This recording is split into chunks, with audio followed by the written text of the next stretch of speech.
DNN Hindi को subscribe करने के लिए दबाएं लाल रंग का सब्सक्राइब बटन और घंटी का बटन दबाकर ऑल नोटिफिकेशन पर क्लिक करें। चैनल को जिंदा रखने के लिए नीले रंग का ज्वाइन बटन दबाकर चैनल को आर्थिक सहयोग करें। मेरठ जिले की एक बहुत ही ऐतिहासिक सीट हस्तिनापुर में बहुत कांटे का मुकाबला आपको देखने को मिलेगा। सभी पार्टियों ने अपने प्रत्याशियों की तस्वीर साफ कर दी है। कौन प्रत्याशी बना है, क्या आंकड़े हैं और क्या पेचीदगी रहेगी हार जीत में और किसका पलड़ा भारी है, ये सब हम बात करने वाले हैं।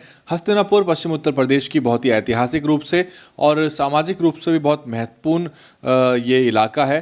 गुर्जरों का यहाँ साम्राज्य रहा था इस इलाके में और गुर्जर जो है यहाँ का निर्णायक वोट माना जाता है। कहते हैं कि गुर्जर मतदाता जिधर वोट कर देगा वो पार्टी जीत जाती है। और एक और बात यहाँ कही जाती है वो ये है कि परंपरा है कि जिस पार्टी का विधायक यहाँ से जीतता है वो पार्टी विधानसभा में सरकार बनाती है। 77 में जनता पार्टी का विधायक जीता तो जनता पार्टी की सरकार बनी और 89 में जनता दल का विधायक जीता तो जनता दल की सरकार बनी। 2007 में बसपा के योगेश वर्मा जीते तो बसपा की पूर्ण बहुमत की सरकार बनी। 2012 में प्रभुदयाल वाल्मीकि जीते तो सपा की सरकार बनी और 2017 में दिनेश खटीक जीते तो भाजपा की यहाँ पूर्ण बहुमत की सरकार बनी। यहाँ से बहुजन समाज पार्टी ने संजीव कुमार जाटव को मैदान में उतारा है और संजीव कुमार जाटव जो हैं उनको विशेष तौर पे टिकट दिया गया है और उनके सामने समाजवादी पार्टी की तरफ से योगेश वर्मा का टिकट फाइनल किया गया है।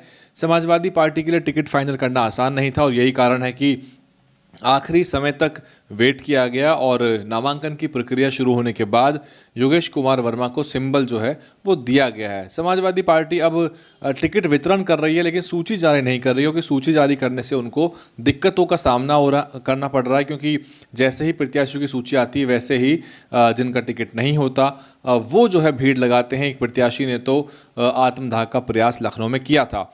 अब ये जो सीट है यहाँ पे चौकोनीय पांच कोणीय मुकाबला देखने को मिलेगा आपको। पांच कोणीय में इसलिए कह रहा हूँ क्योंकि यहाँ पे अगर पीस पार्टी का भी प्रत्याशी मैदान में होता है और आम आदमी पार्टी की तरफ से भी एक अनमोल नाम के प्रत्याशी को उतार दिया। हालांकि बहुत ज़्यादा कुछ नई पार्टी कर नहीं पाएगी, इस्टेब्लिश जो पार्टियां हैं मुकाबला उन्हीं के बीच में होना है। टिकट किसको मिला है भाजपा से? भाजपा ने दिनेश खटीक को, अपने सिटिंग MLA को ही मैदान में उतारा है। खबर ये भी थी कि भाजपा 70 से 80 टिकट जो है अपने विधायकों की काट सकती है लेकिन जो भगदड़ का प्रकरण मचा उसके बाद भारतीय जनता पार्टी ने इस एक तरह से टिकट काटने के फैसले को थाम दिया। कांग्रेस की तरफ से अर्चना गौतम जो है मैदान में है। अर्चना गौतम मेरठ की रहने वाली हैं। उनको लेके सोशल मीडिया पे लगातार कई बार जो है अमर्यादित टिप्पणी भी हो रही है क्योंकि वो एक मॉडल हैं और वो दक्षिण की एक्ट्रेस हैं तो उनकी जो फ़ोटो आ रही हैं उनकी फ़ोटो को लेके बहुत ज़्यादा टिप्पणी की जा रही है। शायद दलित समाज की मॉडल को कुछ लोग पचा नहीं पा रहे हैं। बहरहाल मुकाबला जो होगा यहाँ पे वो बीजेपी, SP और BSP के बीच में होगा और जो योगेश वर्मा हैं उनको टिकट देना बहुत महत्वपूर्ण है। ये उनकी एक तरह से एक विक्ट्री मानी जाएगी क्योंकि यहाँ पे प्रभुदयाल वाल्मीकि उनके सामने थे। प्रभुदयाल वाल्मीकि जो है वो भी पूर्व विधायक हैं। साथ ही साथ कई सारे यहाँ मैदान में थे समाजवादी पार्टी की तरफ से। BSP की तरफ से शुरुआत में जो नाम आ रहा था वो डॉक्टर हरविंदर सिंह का आ रहा था कि डॉक्टर हरविंदर सिंह को यहाँ से टिकट मिल सकता है लेकिन फिर बाद में उनका टिकट हुआ नहीं।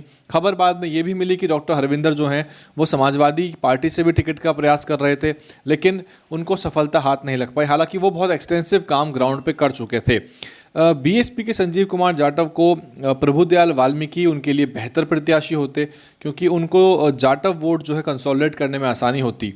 अब सवाल ये है कि योगेश वर्मा जो यहाँ मैदान में उतरेंगे वो जाटव समाज से कितना वोट लेंगे क्योंकि BSP के टिकट पर योगेश वर्मा को हस्तिनापुर का जो जाटव वोटर है वो वोट कर चुका है। अब उन्होंने हाथी पर वोट किया था या फिर योगेश वर्मा को वोट दिया था ये देखना महत्वपूर्ण होगा। अगर उसमें से कुछ वोटों का जो एक तरह से स्विंग सपा की तरफ होता है, हालांकि ये बहुत मुश्किल है कि वेस्ट यूपी का जो जाटव वोटर है वो सपा के साइकिल पर बटन दबाए, लेकिन अगर योगेश वर्मा, क्योंकि चुनाव लड़ने का उनको एक्सपीरियंस है, इसलिए संजीव कुमार जाटव के सामने एक तरह से बड़ी चुनौती है, एक टक्कर की फाइट होगी। वहीं दिनेश खटीक भी अपना जो वर्तमान जो विधायकी है उसको बचाने का पूरा प्रयास करेंगे।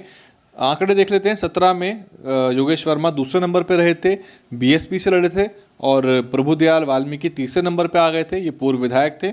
आरएलडीओ खास यहाँ वोट मिली नहीं, मात्र 6500 के आसपास वोट मिली थी। 2012 की तस्वीर देखें तो प्रभुदयाल वाल्मीकि यहाँ से विधायक बने, उनको मिली थी 46,000 वोट।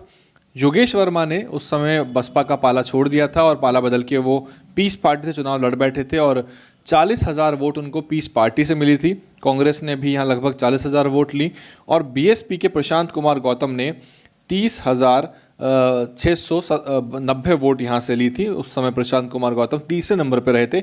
भाजपा 2012 में चौथे नंबर पर रही थी। तो आप देख सकते हैं कि 17 आते आते स्थिति किस तरह बदल गई और 17 में कांग्रेस जो है सपा के साथ गठबंधन में थी, इसलिए कांग्रेस यहाँ मैदान में नहीं थी।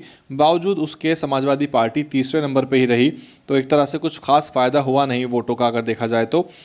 2007 में योगेश वर्मा बसपा के टिकट पर जीते थे, स्क्रीन पे आपकी आंकड़ा है, और इन्होंने कांग्रेस पार्टी के गोपाल काली को लाया। तब समाजवादी पार्टी के प्रभुदयाल जो थे वो तीसरे नंबर पर रहे और बीजेपी ने कांता कर्दम जो हैं वर्तमान में भाजपा की राज्यसभा की सांसद हैं और उनको मैदान में उतारा था। तो ये आंकड़े आपने देख लिए। तो ये हस्तिनापुर की पूरी स्थिति है। इसमें जो वोटों का जो इंटरप्ले है, जो डायनामिक्स है, वो बहुत महत्वपूर्ण है कि लोग किस आधार पे वोट करते हैं, पार्टी के सिंबल पे कौन वोट करता है और प्रत्याशी के साथ कौन सा वोट जाता है। बीएसपी चाहे तो, क्योंकि ये बिजनौर से लगा हुआ इलाका है और बिजनौर लोकसभा के अंतर्गत ही आता है, तो यहाँ पर जो बिजनौर के सांसद हैं मलूक नागर, अगर वो बसपा को समय दे दें अच्छी तरह से तो बसपा के लिए एडवांटेज हो सकती है। वहीं समाजवादी पार्टी के जो गुर्जर नेता हैं वो खुद भी चुनाव लड़ रहे हैं, अतुल प्रधान भी बिजी हैं, राजकुमार भाटी बिजी हैं, तो उनके लिए एक चैलेंज है कि वो गुर्जर मतदाताओं कैसे अप्रोच करेंगे। बाकी एक फैक्टर होता है विनेबिलिटी। जो प्रत्याशी ज़मीन पर ज़्यादा ताकत दिखाएगा, जो ज़्यादा मूवमेंट दिखाएगा, जिसका मैनेजमेंट ज़्यादा अच्छा होगा, जिसकी टीम ज़मीन पर उतरी होंगी और जो वर्ड ऑफ माउथ से ये खबर फैला देगा कि हम जीत रहे हैं, एक 15 से 20% का जो फ्लोटिंग वोट होता है, जो देखता है कि हम जीतते हुए प्रत्याशी को दें, वो उनके साथ चला जाएगा। साथ ही यहाँ किसानी भी बहुत ज़्यादा होती है, गंगा का इलाका है, तो जो किसान हैं उनका रुख देखना पड़ेगा कि वो एंटी बीजेपी वोट डालना चाहते हैं या फिर वो अब वापस बीजेपी में उनका मन हो गया है, क्योंकि तीनों जो कृषि कानून थे वो वापस हो गए हैं। इसके बाद उनका क्या रुख रहेगा, कितना प्रतिशत जो है बीजेपी के खिलाफ जाएगा, क्योंकि बीजेपी को जिताने वाले यही सारे वर्ग थे जो यहाँ सपा और बसपा को परंपरागत रूप से वोट दिया करते थे।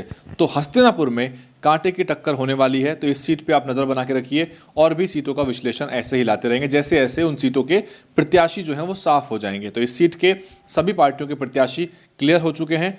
तो डीएनएन हिंदी पे फिलहाल इतना ही। आपकी कमेंट का मैं इंतजार रहेगा। डीएनएन हिंदी को सब्सक्राइब करने के लिए दबाएं लाल रंग का सब्सक्राइब बटन और घंटी का बटन दबाकर ऑल नोटिफिकेशन पर क्लिक करें।